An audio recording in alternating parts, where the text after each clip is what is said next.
2017 সালে মিয়ানমারের সামরিক বাহিনী দ্বারা শুরু হওয়া গণহত্যা থেকে পরিত্রাণ পেতে বাংলাদেশে পালিয়ে আসে কয়েক লক্ষ রোহিঙ্গা। 2017 সালের ডিসেম্বর মাসের হিসেব অনুযায়ী প্রায় 7 লাখ রোহিঙ্গা শরণার্থী বাংলাদেশে আশ্রয় নেয়, যা পরবর্তী সময় আরও 3 লাখের অধিক রোহিঙ্গা বাংলাদেশে আসে।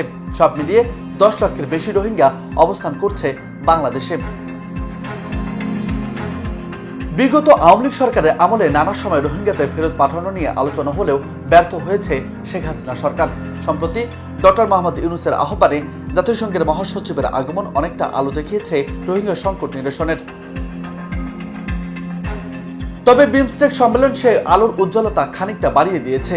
সম্মেলনে বাংলাদেশে আশ্রয় নিয়ে থাকা 8 লাখ রোহিঙ্গার তালিকা থেকে আংশিক যাচাই বাছাইয়ে 1,80,000 রোহিঙ্গাকে ফিরে নেওয়ার জন্য যোগ্য হিসেবে চিহ্নিত করার কথা জানিয়েছে মিয়ানমার। এছাড়া আরও 70,000 রোহিঙ্গার চূড়ান্ত যাচাই বাছাইয়ের অংশ হিসেবে ছবি ও নাম মিলিয়ে দেখার কাজ চলছে। ওই তালিকার বাকি 5.5 লাখ রোহিঙ্গা যাচাই বাছাইয়ের কাজও দ্রুত সম্পন্ন করার প্রতিশ্রুতি দিয়েছে মিয়ানমার। মিয়ানমারের এমন বক্তব্যে রোহিঙ্গা সংকট নিরসনে বড় পথ হিসেবে ধরা হলেও রোহিঙ্গাদের আগামী বছরের মধ্যে পাঠানো যাবে কিনা তা নিয়ে সংশয় প্রকাশ করেছে সরকার। প্রধান উপদেষ্টা প্রেস সচিব শফিকুল আলম জানিয়েছেন, আমরা নিশ্চিতভাবে বলতে পারছি না যে আগামী বছরের মধ্যে রোহিঙ্গাদের তাদের মাতৃভূমিতে ফেরত পাঠাতে পারবো কিনা। বিশেষ করে রাখাইনে আরাকান আর্মির দখল প্রক্রিয়ার ফলে পরিস্থিতি জটিল হয়ে উঠছে।